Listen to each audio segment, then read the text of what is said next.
I've been thinking about this for a while. How some books don't just tell a story, they hum. They have a background frequency. And sometimes a song captures that frequency better than a summary ever could.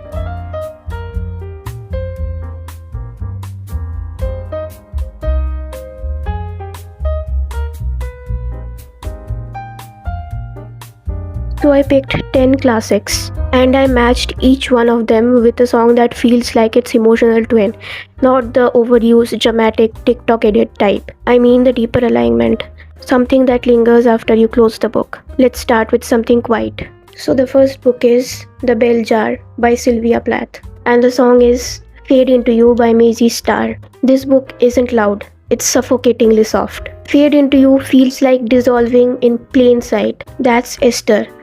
She's smiling, present, functioning in rooms that she doesn't want to be in. But internally, she's slipping out of focus. The song has this hazy, almost underwater like quality. It doesn't scream for help, it just drifts into it. And that's what makes it accurate. The Bell Jar isn't about spectacle, it's about disconnection so gradual that no one even notices. It's like the sound of wanting to disappear without making a scene. You know what I mean? The second book we have is The Haunting of Hill House by Shirley Jackson, and the song is Seven Devils by Florence plus the Machine. This one is less subtle. Seven Devils feels biblical, dramatic, ominous, and that's exactly how Hill House operates. Like something ancient is watching.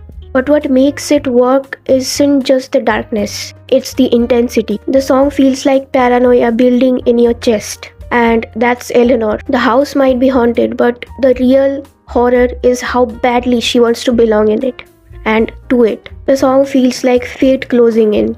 No jump scares, just inevitability. The third book is Madonna in a Fur Coat by Sabahattin Ali, and the song is like somewhat obvious. It's The Night We Met by Lord Huron.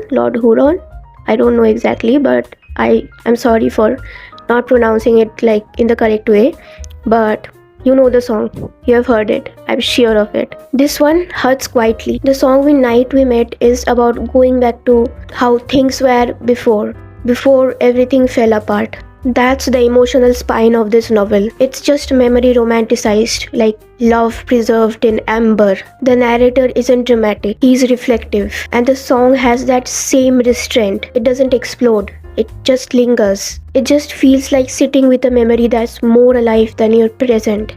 The next book we have is Hour of the Star by Clarice Lispector, and the song is Saturn by Sleeping at Last. This pair is about smallness. Saturn sounds cosmic, but it's deeply intimate. It's about realizing how fragile and temporary everything is. Maccabee exists on the margins of the world, almost invisible. The song feels like looking at that invisibility and saying, "You matter." It's quite reverent, almost apologetic. The fifth one we have is Animal Farm by George Orwell, and the song is Uprising by Muse. This one seems obvious, but here's the twist. Uprising sounds powerful, triumphant, revolutionary, and that's the first half of Animal Farm. The hope, the unity, the collective energy. But if you really listen very carefully, there's something slightly mechanical about the song, slightly controlled. That mirrors how rebellion becomes control in disguise. The next book is White Nights by Dostoevsky, and the song is Apocalypse by CAS. I'm not going to say the full name because of obvious reasons. My family watches my videos, so yes, it feels soft, dreamlike, almost suspended in time. That's the narrator. He falls in love in 4 nights, not with reality, but with possibility. The song feels like something beautiful that you know won't last, and somehow that makes it more intense. The next one we have is A Room of One's Own by Virginia Woolf, And the song is The Man by Taylor Swift. I had to put a Taylor Swift song in there.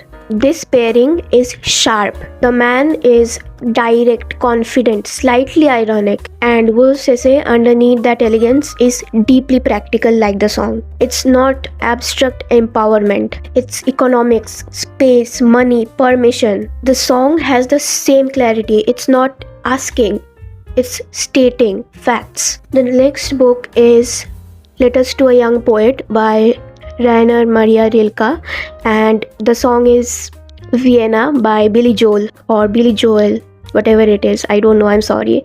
I'm like mispronouncing things like so much. This one is like a perfect pairing. Vienna is about slowing down and about not like rushing what you are becoming, what you are going to become, what you want to become. Rilke says the same thing in a different tone, like go inward, be patient, let solitude shape you. Both feel like advice you don't want to hear at 19, but you desperately need the advice. The ninth book is Frankenstein by Mary Shelley, one of my very favorites. The classics I'm showing are like one very close to me, and I have read them like years ago, some of them, and they have still stayed with me. I still remember how each of them felt and how deeply I resonate with them, Anyway, let's go back to it. Frankenstein by Mary Shelley, and the song is Control by Halsey. People think Frankenstein is about ambition. It's about abandonment. Control captures the creature's internal chaos, the sense of being created without consent, of being called monstrous before you even choose it. The song feels unstable, but that's the point. The last book we have is Little Women by Louisa May Alcott. You can understand from the copy that it is very old. Like, I used to be a kid when I read this, and this is not the full version. I probably am going to read the full version soon. Like, I loved this book. This was one of my first classic. So the song is You're on Your Own Kid by Taylor Swift. Like, how perfect is this pairing? This is about like growing up. The song isn't lonely in a tragic way. The song is like going through the transition of childhood to adulthood, and it's about realizing independence is bittersweet. That's Jo March for you. Ambitious, loving, determined, sweet, and leaving but carrying home inside her. It feels nostalgic without being stuck in memories. You can literally see, I have goosebumps while saying this. You can't see them, but yes, I do have goosebumps. You just have to trust me on this. Books and songs find each other because they share emotional DNA. And maybe that's why we reread books and replay the songs. Not for the plot or the lyrics, but for recognition. If you had to pair one book with one song, just one song and one book, and it should be perfect, what would it be? Let me know in the comments. I always look forward to my next literary soundtrack. And if you like this video, hit the subscribe button or whatever they say. Do whatever you should do, you want to do. And I'll see you in the next one.